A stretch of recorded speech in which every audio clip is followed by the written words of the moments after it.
parallel to the floor, turn 90 degrees backward to look to the top of that puppy, 200 feet tall, a missile. And there were dozens of them in Thule, Greenland, around the base.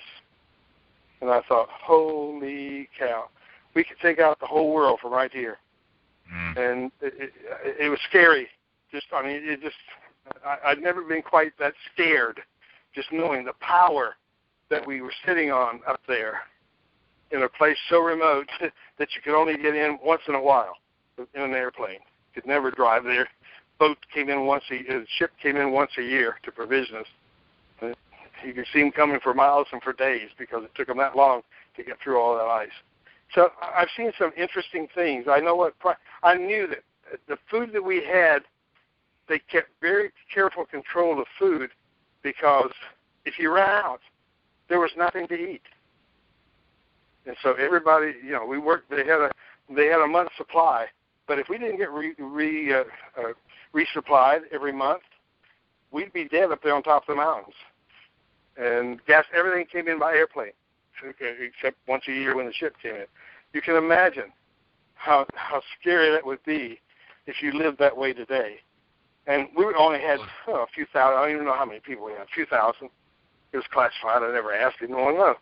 But imagine in a town of New York City if the trucks quit coming in.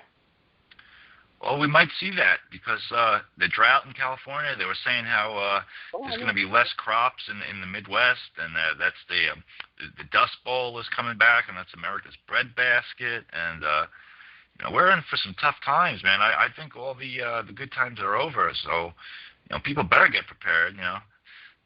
They better get your book, and they better start stocking up on food and learning how to live again. Get back in touch with their earth, start gardening. Well, I think we know how to live. I don't think we know how to die. And I think there will be a whole lot more people going the way of all flesh who haven't prepared because they think somebody else will do it for them. And I think, understand that the people who live without today will live longer than those of us who have a whole lot. Because they know how to get along on very little. And they can scavenge, and they can scrounge, and they can scramble, and they will, and they'll gang up and come out into the boonies in groups, and they'll take the first house they come to, and they'll scavenge. And I'm going to tell you, it's going to be no fun. It's going to be it's going to be a very tough life.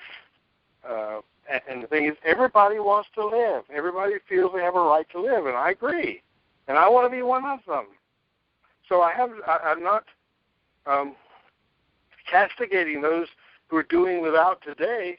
I feel sorry for them. I wish I could help more. I've helped all I can. I have to preserve something for me. I have to preserve something for my family. That's my responsibility. I can't walk away from it just because somebody outside my family is suffering. I can do what I can do, but I can't be responsible for the whole world. You did a great job. You did a great job with your book. This is a legacy right here, this book. This is over 40 years. It's a lifetime of knowledge in here. And I really look up to you, sir. I respect you. I'm very glad to have met you. Thank you for sending me the signed copies. It really has been a pleasure to have you on the show, and you're a great storyteller. I like listening to you. You have a lot of knowledge of the past and preparedness, and I would like to have you back on the show again, definitely. And one more time, that's Dr. Prepper's Making the Best of Basics, Family Preparedness Handbook. And, your other book, the Don't Get Caught with Your It's not available anymore. It came out before before there was an internet. It was the only listing of prepper resources. In those days, they were called survivalist resources throughout the country that I had amassed over a period of time, and I printed it as a Yellow Pages, which is on Yellow Pages, Well, I'd like to work with you. I'd like to work with you to maybe upgrade this and put this on our websites. I can do an updated format of this for our websites. It's a whole different world. In those days, you had to have product. You actually had possession. You didn't sell anything you didn't own. There was no affiliate program. There was no drop ship. It was not like it is today. See, the Internet has changed the world. There are kids who have no idea what it was like without the Internet.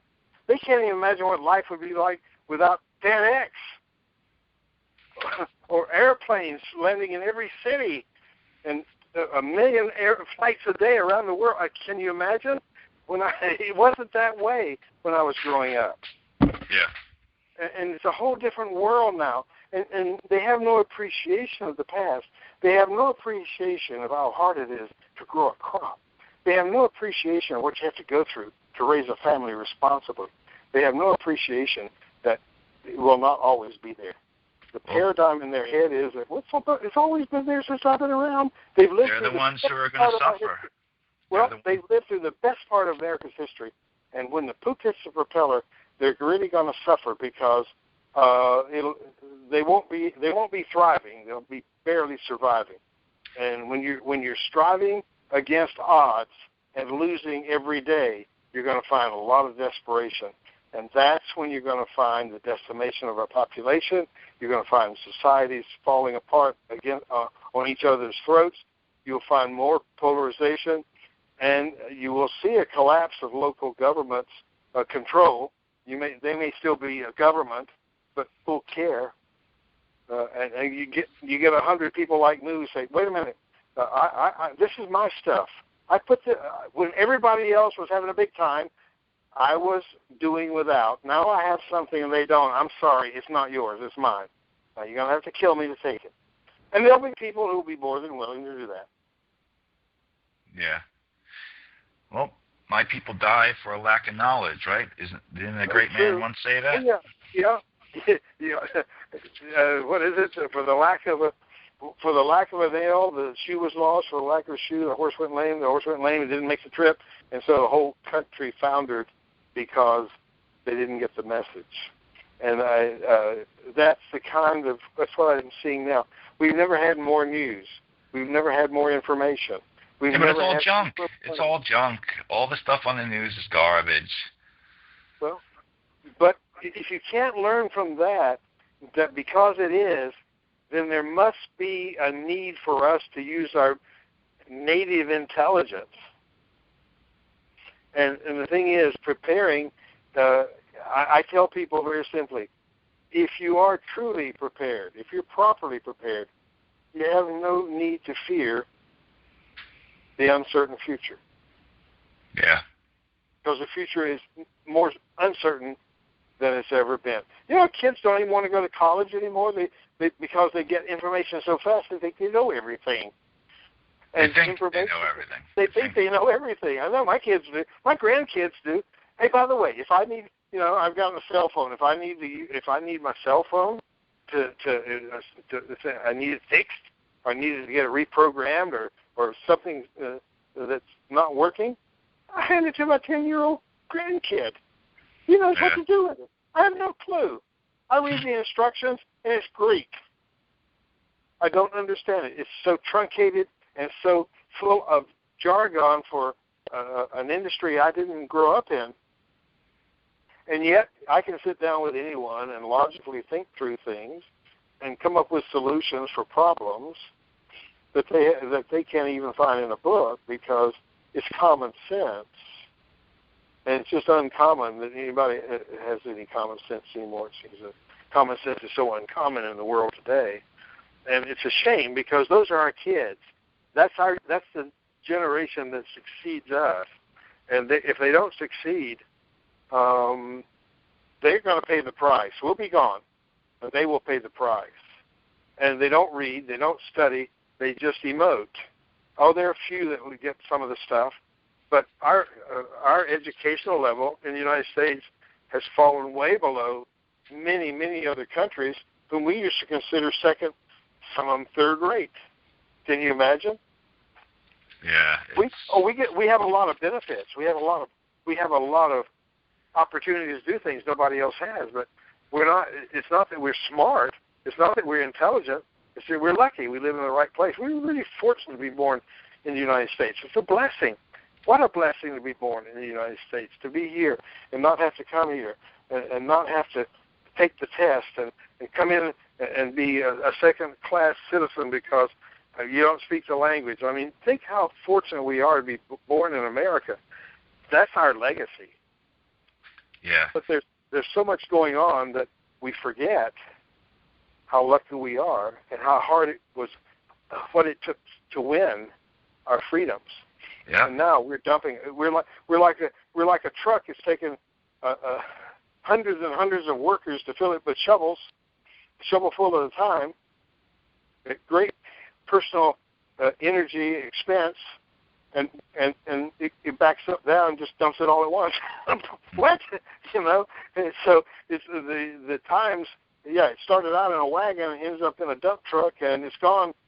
So all the work we've done is obliterated, so to speak, and we have to do it over. And I think it seems like today we're learning the lessons we learned. We didn't get them the first time, and now we're having to learn them again. Doesn't make sense. So if we're going to get out of this, if we're going to get off this earth alive, we're going to have to change the way we do things. I can tell you that. And so I live by those rules of three. And as I said, get a shelter and turn it into a convenience store, and then be able to live there no matter what. That's the primordial rule of three. But there are others, and that is, and let me make sure people understand. One of them is that nobody knows it all. Nobody ever has, and nobody ever will. And that's the reality. Doesn't matter. I can't tell you everything. I don't know everything. Even if I knew everything, I couldn't tell you everything, because you've got to be willing to learn it, and you have to experience it. Apparently, today's generation isn't learning from the experiences of others.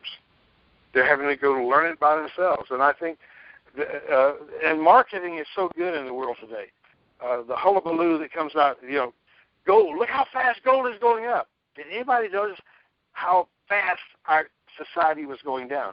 That our money values are going down, price of food going up. All that indicates is, of course, turbulence. And it's which gets first? Does gold end up being the god of this earth, or is wisdom? You see, knowledge is not power. Knowledge is not power at all. The libraries are full of knowledge. But when they close the door on the library, there's no power at all. In fact, they turn the power off so the lights go out. There's nothing there except the knowledge latent in those books. So it's how you use it and how you apply it. It's how you apply it. And when you apply it, because you will make mistakes, you get wisdom. With your wisdom, as you gain wisdom, you begin, as the Bible says in the Old Testament, with all you're getting, get understanding. With all your wisdom, get understanding. Understanding means you see the wisdom of things, and normally you will undertake it. That's what under means. You'll be undertaking to practice your wisdom. Now, you see the knowledge has come to a focal point so that it works for you and for others. I don't think people, it's so easy to say, knowledge is power. Well, that's like saying black is blue. I mean, if you say it enough times, and that's another one of my rules of three. It doesn't matter how many times you say that something is wrong, it may not be. It doesn't matter how many times you say something right, it may not be. But the truth will always be the truth. And it's our job to divine what is true and what is bluster, what comes from, what's made up and what isn't. And I guess that's what frustrates me most, is because today people can get information out so quickly, and they can do it so forthrightly. It's so prettily. As I told you, I don't do artwork very well. I do very plain stuff. But the 3 P's are plan, prepare, and prosper. If you don't plan, you can't be prepared. If you don't get prepared, you can't prosper, because you got to be ready for whatever comes. We always tell people, hope for the best and fear for the worst. Well, that's just two legs of that little stool. There's a third